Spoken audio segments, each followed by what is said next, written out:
Good morning everyone. আজি বতৰটো ইমান ভাল নহয়, সেয়ে শুই উঠোঁতে আজি মোৰ অলপ দেৰি হ'ল। প্ৰায় 8টা বাজি গ'ল মই শুই উঠোঁতে। শুই উঠিয়েই মই বিচনাখন জাপি ৰুমটো চিজিল কৰি ল'লোঁ। ৰুমটো চিজিল হৈ থাকিলে মনটো ভাল লাগি থাকে আৰু পজিটিভিটি আহে আৰু মনত। আৰু তাৰ পাছতে মই ব্ৰেকফাষ্ট কৰি ল'লোঁ। ব্ৰেকফাষ্টত আজি চিম্পলকৈ আছিলে। যিহেতু অলৰেডি 9টা বাজি গ'ল, সেয়ে মই ৰাতিপুৱাৰ মোৰ ফাৰ্ষ্ট ছেশ্যনটো আৰম্ভ কৰি দিলোঁ। ফাৰ্ষ্ট ছেশ্যনত আজি মই পঢ়িছিলোঁ ইণ্ডিয়ান পলিটি। 3 ঘণ্টাৰ টাইমাৰ এটা ছেট কৰি ল'লোঁ। তাৰপিছত মোৰ প্ৰথম ছেশ্যনটো মই আৰম্ভ কৰি দিলোঁ। এনেকৈ সৰু সৰুকৈ টাইমবোৰ যদি আমি ভাগ কৰি লওঁ আৰু ব্ৰেক লৈ লৈ পঢ়োঁ কম সময়ৰ কাৰণে, তেতিয়া আমাৰ পঢ়া টাইমটো বেছি প্ৰডাক্টিভ হয়। বস্তুবোৰ যদি আমি মাজে মাজে ৰিভাইজ কৰি নাথাকোঁ তেতিয়া পাহৰি যোৱা হয়। সেয়ে পঢ়ি যোৱা কথাবোৰ পুনৰ ৰিভাইজ কৰি থকাটো খুবেই গুৰুত্বপূৰ্ণ হৈ পৰে। আৰু ইণ্ডিয়ান পলিটি এটা ডাঙৰ ছাবজেক্ট, এটা ডাঙৰ বিষয় হয়। আৰু ইমান ডাঙৰ বিষয় এটা এবাৰতে পঢ়ি মনত ৰাখিব পৰাটো সাধাৰণ কথা নহয়। আৰু ইণ্ডিয়ান পলিটিৰ ফাৰ্ষ্ট ছেশ্যনটো শেষ কৰিয়ে মই গা পা ধুই আজৰি হৈ ল'লোঁ। তাৰপাছত বাহিৰলৈ অকণমান ওলাই গ'লোঁ। বাহিৰত বতৰটো তেতিয়াও ডাৱৰীয়া নিচিনাই হৈ আছিল। আজি ৰ'দ নাই, বতৰটো গোমা গোমা। হ'লেও বাহিৰৰ পৰিৱেশটোত যদি আমি অকণমান মুকলি বতাহ ল'বলৈ ওলাই যাওঁ, তেতিয়া মনবোৰ আৰু ভাল লাগে, ফ্ৰেছ লাগে।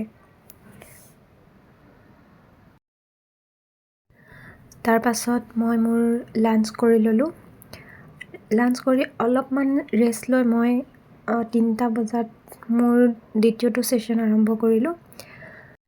ছেকেণ্ড ছেশ্যনটোত মই আজি ফেব্ৰুৱাৰী মাহৰ মান্থলি কাৰেণ্ট এফেয়াৰ্ছখিনি কভাৰ কৰিবলৈ চেষ্টা কৰিছিলোঁ। মই ইউটিউবৰ পঞ্চম ক্লাছেছ বুলি এটা চেনেল আছে, তাৰ পৰাই মই কাৰেণ্ট এফেয়াৰ্ছখিনি চাই ভাল পাওঁ। তাৰ পৰা মই কাৰেণ্ট এফেয়াৰ্ছখিনি যিখিনি পাৰোঁ সৰু সৰু পইণ্টবোৰ নোট ডাউন কৰি যাবলৈ চেষ্টা কৰিলোঁ।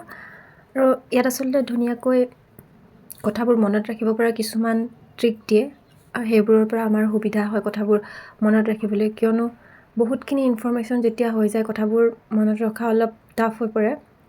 যদি কিছুমান সৰু সৰু আমি ট্ৰিক ব্যৱহাৰ কৰি কথাবোৰ মনত ৰাখিবলৈ চেষ্টা কৰোঁ, তেতিয়া কথাবোৰ মনত ৰখাত অলপমান সুবিধা হয়। আৰু এইখিনি মই কমপ্লিট কৰি ল'লোঁ। ভিডিঅ'টো যিহেতু বহুত দীঘল আছিলে আৰু মই ভিডিঅ'টো পজ কৰি কৰি ইনফৰ্মেশ্যনখিনি লিখি গৈছিলোঁ, সেয়ে মোৰ গোটেই ভিডিঅ'টো আজি কভাৰ নহ'ল আৰু অলপ বাকী থাকিল। সেইখিনি মই কাইলৈ পুনৰ কৰিবলৈ চেষ্টা কৰিম। ছেকেণ্ড ছেশ্যনটো শেষ কৰিয়ে মই অলপ ওপৰলৈ গ'লোঁ। ইয়াৰ ভিউটো বহুত ধুনীয়া হয়, চাৰিওফালৰ পৰা পাহাৰবোৰে আৱৰি আছে। আজি বতৰটো যিহেতু ঠাণ্ডা, সেয়ে একাপ চাহ খাব মন গ'ল।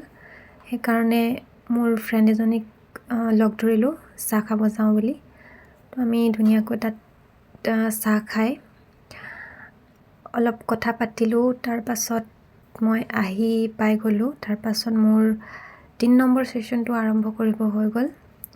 7টা বাজি গ'ল যিহেতু, মই এঘণ্টাৰ এটা টাইমাৰ লগাই মোৰ 3 নম্বৰ ছেশ্যনটো আৰম্ভ কৰিলোঁ। এই ছেশ্যনটোত মই অসম ৰিলেটেড টপিকবোৰ কভাৰ কৰিবলৈ চেষ্টা কৰিছিলোঁ। অসম ৰিলেটেড টপিকসমূহৰ বাবে শৈলেন বৈশ্যৰ এখন অসমৰ সাধাৰণ জ্ঞানৰ পৰিচয় বুলি এখন কিতাপ আছে, সেইখন ল'ব পাৰে। APSC বা ষ্টেট PCS যিবিলাক এক্সাম হয়, তাৰ 30 to 35% কুৱেশ্যন যিহেতু ষ্টেটৰ পৰাই আহে, সেয়েহে ষ্টেটৰ ৰিলেটেড যিখিনি টপিকছ আছে, সেই টপিকখিনি কভাৰ কৰাটো খুবেই ইম্পৰ্টেণ্ট। 10 মিনিটৰ এটা ব্ৰেক লৈ তাৰ পাছত মই আকৌ এঘণ্টাৰ এটা টাইমাৰ ছেট কৰি ল'লোঁ। সেই ছেশ্যনটোতো মই আছাম ৰিলেটেড টপিকসমূহ কভাৰ কৰিবলৈ চেষ্টা কৰিছিলোঁ। আৰু লগতে যিখিনি কুৱেশ্যন ওলাব পাৰে মই পঢ়া টপিকটোৰ ওপৰত, সেই কুৱেশ্যনখিনি ছল্ভ কৰিবলৈ চেষ্টা কৰিলোঁ।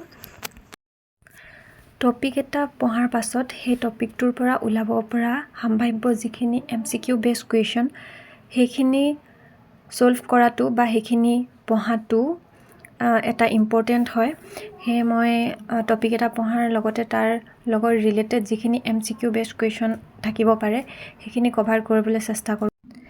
এইখিনি শেষ কৰাৰ পিছত মোৰ ডিনাৰ কৰাৰ টাইম হৈ গ'ল। মই ডিনাৰ কৰি ল'লোঁ। আজিলৈ ইমানখিনিয়ে আছিলে মোৰ পঢ়া ছিডিউলত। প্ৰতিটো দিনেই প্ৰডাক্টিভ নহয়, কিন্তু একো নোহোৱাতকৈ অলপমান কিবা এটা হোৱাটো বহুত ভাল বুলি মই ভাবোঁ। সেয়ে সৰু সৰু ষ্টেপ লৈ মানুহে সদায় আগবাঢ়ি যাব লাগে। পুনৰ লগ পাম আৰু এটি নতুন ভিডিঅ'ৰ সৈতে। যদি মোৰ ভিডিঅ'টো চাই ভাল পাইছে তেনেহ'লে লাইক আৰু শ্বেয়াৰ কৰি দিব আৰু মোৰ চেনেলটো ছাবস্ক্ৰাইব কৰি দিব। আজিলৈ ইমানেই। Bye bye and good night.